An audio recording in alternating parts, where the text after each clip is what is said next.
Hey guys, it's Autumn Guard, and today we're going to be reviewing the Novation Launchkey Mini MK3. So this is my first Novation MIDI keyboard. I've had it for a few months now, and I can say right off the bat, it works amazingly with Ableton Live. However, even if you're not using Ableton Live and you're using another DAW, there's still a ton of reasons to check this keyboard out. Today's video is sponsored by DistroKid. When you sign up to distribute your music through DistroKid, you get a ton of free features, like the Hyperfollow tool. It's the one-stop shop for all the links to the music streaming services and stores, so your listeners have the option to listen to your music wherever they want. Hyperfollow can also be used as a pre-save tool before your songs go live. And then on your song's release date, it will automatically update to all of the music streaming services and stores. You can easily make changes to your Hyperfollow page, include links to your Bandcamp, videos, and more. Your Hyperfollow link never changes, so you'll never have to worry about having to update it on your social media. You can sign up to DistroKid by using my VIP link in the description to get 7% off your annual purchase for the first year. Now let's get back to the video. Let's start off with talking about the build.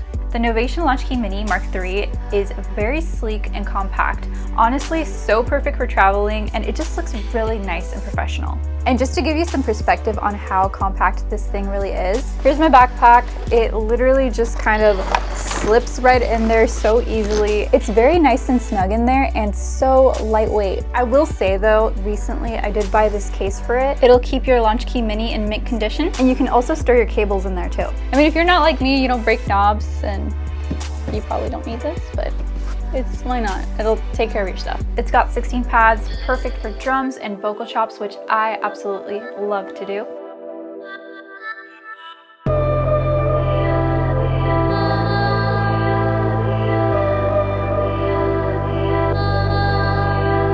You've got 8 knobs, which you can MIDI map to control effects in your DAW. They replaced the pitch and modulation wheel with a touch feature, which I'm assuming really contributed to the overall portability of this keyboard. I gotta say, at first I wasn't really a huge fan of the touch, pitch, and modulation, but now I actually really love it. It's very responsive, and I feel like I have a good sense of control when I'm using it. There's also this feature called Fixed Chords, which memorizes all of the notes that you play, so you can play them as a chord with one key. So you just hold that down and then press whatever notes you want to play into a chord, and then it'll play that chord for you on one note.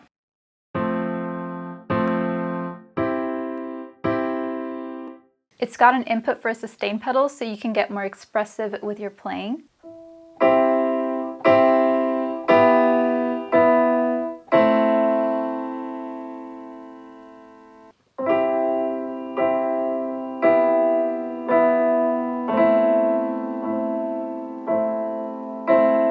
There's also a Midi Out feature, which is super cool. With this, you're able to connect to hardware synths. So you can send arpeggiators to it, you can make program changes from your keyboard. It has a stop, solo, and mute button, which is great for increased workflow and live performances. It also has a button for the Capture MIDI feature, which is probably my favorite feature of Ableton Live. Capture on Ableton is a feature that basically is always listening to MIDI in the background. So if you play something on the keyboard and then you didn't record it for whatever reason and don't remember what you played, Capture is always listening, so you'll never lose a MIDI performance. And let me quickly show you guys how that works.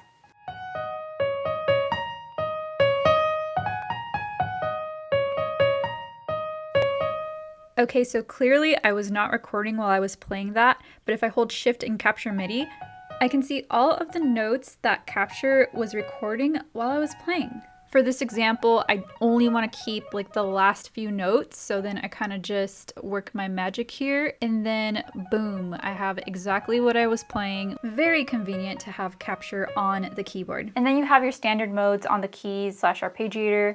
Okay, so right now the arpeggiator is in up mode. If you want to change it to a different mode, such as down, which is right next to it, all you have to do is hold down the ARP key and then press down the key which is under the mode that you want selected. And that's basically how you activate all of these different modes as well. You've also got your octave buttons, which are pretty self-explanatory.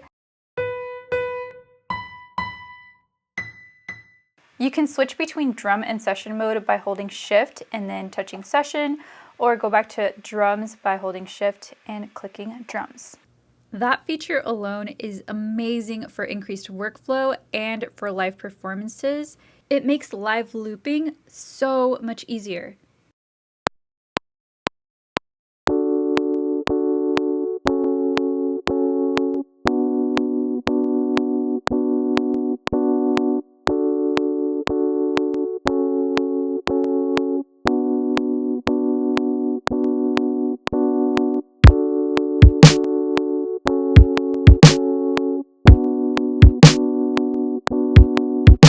As far as opportunities for this keyboard goes, I think it would be pretty cool if there was a feature that could turn the lights off of the pads for producing in the dark. Not a big deal, but I figured I'd point that out. Also included in the purchase is Ableton Live Lite, totally free, as well as some sounds and plugins from XLN, Spitfire Audio, Softtube, and more. Also, from what I've read on the website, the Launchkey Mini also has really great integrations with Logic and Reason, as well as any HUI compatible DAW. Otherwise, if you have FL Studio or some other DAW, this MIDI keyboard still can be used in those DAWs, but more as a generic MIDI keyboard controller. But for those of you that do have Ableton Live, this is honestly going to be the best MIDI controller that you can get for your DAW.